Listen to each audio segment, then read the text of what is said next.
Assalamualaikum warahmatullahi wabarakatuh. Yang saya hormati Bapak Anes Yoga Nugroho selaku dosen statistika sosial serta teman-teman sekalian yang saya cintai. Di sini kami dari kelompok 1 yang akan menjelaskan tentang regresi linier berganda.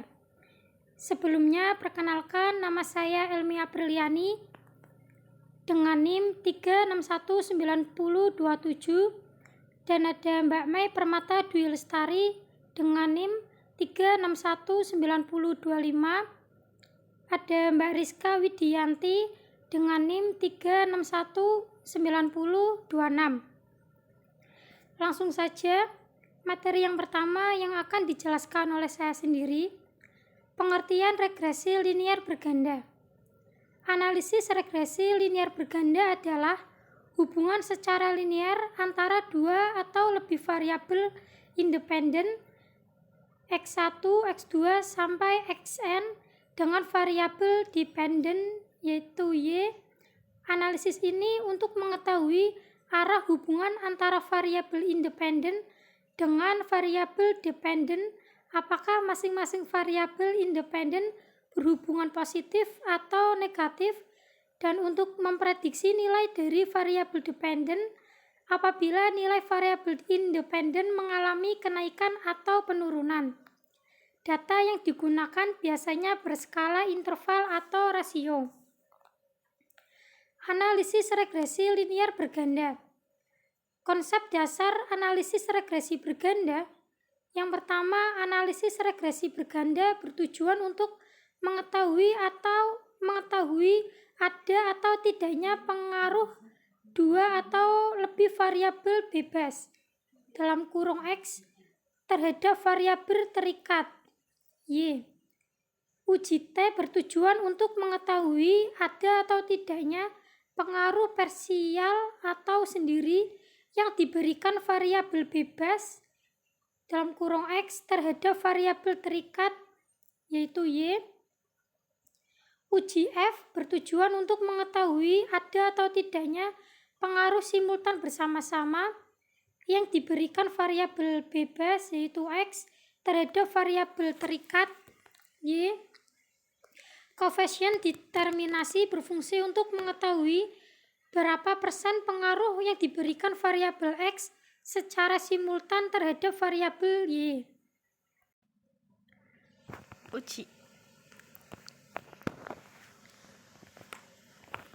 Berikut adalah data yang kami analisis. Perumusan hipotesis. H1 sama dengan terhadap pengaruh motivasi X1 terhadap prestasi Y. H2 terdapat pengaruh minat X2 terhadap prestasi Y. H3 terdapat pengaruh motivasi X1 dan minat X2 secara simultan terhadap prestasi Y.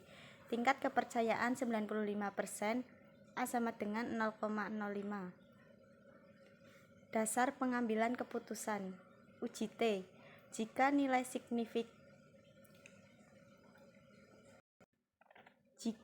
signifikansi lebih kecil dari 0,05 atau T hitung lebih besar dari T, maka terdapat pengaruh variabel X terhadap variabel Y. Sebaliknya, jika nilai signifikansi lebih besar dari 0,05 atau T hitung lebih kecil dari T tabel, maka tidak terdapat pengaruh variabel X terhadap variabel Y. Di bawah ini adalah rumus mencari T tabel. Uji F.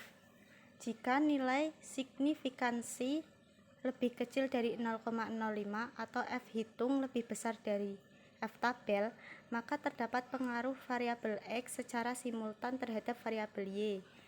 Jika nilai signifikansi lebih besar dari 0,05 atau F hitung lebih kecil dari F tabel, maka tidak terdapat pengaruh variabel X secara simultan terhadap variabel Y. Di bawah ini adalah rumus untuk mencari F tabel.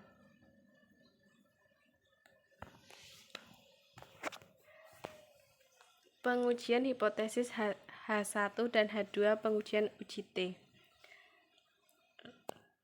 Pengujian hipotesis pertama atau H1 diketahui nilai signifikasinya untuk pengaruh X1 terhadap Y adalah sebesar 0,347 lebih dari 0,05 dan nilai T hitung 0,992 kurang dari T tabel 2,262 sehingga dapat disimpulkan bahwa H1 ditolak yang berarti tidak terdapat pengaruh X1 terhadap Y. Pengujian hipotesis kedua atau H2 diketahui nilai signifikasinya untuk pengaruh X2 terhadap Y adalah sebesar 0,000 kurang dari 0,05 dan nilai T hitung 3,441 lebih dari T tabel 2,262 sehingga dapat disimpulkan bahwa H2 diterima yang berarti terdapat pengaruh X2 terdapat Y. Pengujian hipotesis ketiga atau H3. Berdasarkan output di atas diketahui nilai signifikasi untuk pengaruh X1 dan X2 secara simultan terhadap Y adalah 0,000 kurang dari 0,05 dan nilai F hitung adalah 23,978 lebih dari F tabel 4,10 sehingga dapat disimpulkan bahwa H3 diterima yang berarti terdapat pengaruh X1 dan X2 secara simultan terhadap Y. Koefisien determinasi. Berdasarkan output di atas diketahui nilai R² sebesar 0,842. Hal ini mengandung arti bahwa pengaruh variabel X1 dan X2 secara simultan terhadap variabel Y adalah sebesar 84,2%. Sekian penjelasan dari kelompok kami. Billahi taufik walhidayah. Assalamualaikum warahmatullahi wabarakatuh.